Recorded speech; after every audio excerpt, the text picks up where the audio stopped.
እሺ ይሄ በአርባ ምንጭ ዩኒቨርሲቲ ኢንስቲትዩት ኦፍ ቴክኖሎጂ የተዘጋጀ ቪዲዮ ቱቶሪያል ነው።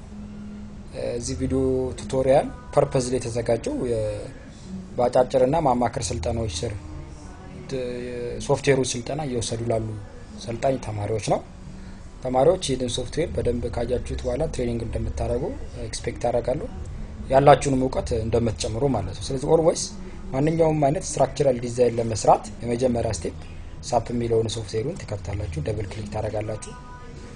ስለዚህ ጋር ሳፕ 14 ይላል። it is 2000 ሳፕ 2000 version 14 ማለት ነው። so the first step in any sap design እንደውም ታደርጉት የመጀመሪያው እንድትችን ትቀይራላችሁ።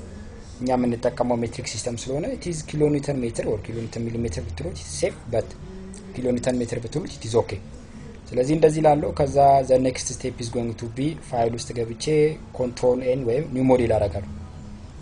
እዚህ ጋር እንደምታዩት ብዙ አይነት አማራጮች አሉ። ለምሳሌ ቢም በፈልግ 2D ትረስ በፈልግ 3D ትረስ እና ስቴርኬዝ እና ኪክ ብሪጅ we do have I have different types of option ማለት ነው። ከነዚህ ውስጥ ግን ግሪድ ኦንሊ ነው የምመርጠው because ይሄን መምረጤ ብዙ አድቫንቴጅ አለው and ለምሳሌ ይሄን በመርጥ ኤዲት ማድረግ አልችልም። እነዚህን ዋንስ እነዚህን ከመረጥኩኝ ኤዲት ማድረግ አልችልም። ስለዚህ ኤዲት ማድረግ የሚቀለኝ በዚህ ስለሆነ በፈለኩት ዳይሜንሽን በእንደዚህ መክተት እችላለሁ ማለት ማቴሪያሉን ዲፋይን ያደርኩ ምናምን so ይሄን እዚህ ጋር መጣና number of grid in the x number of grid in the y z ይሄን ክላስ ውስጥ ተምረናል እንዴት እንደሚመረጥ ብዙዎቻችሁ ግልጽ ነው ይሄ ነገር። ስለዚህ ነው ኦኬ ብዬ መርጣለሁ። እንደዚህ መጣልኝ ለጊዜው።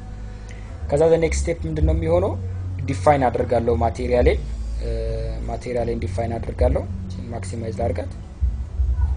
ይሄ እንደዚህ ላድርገው።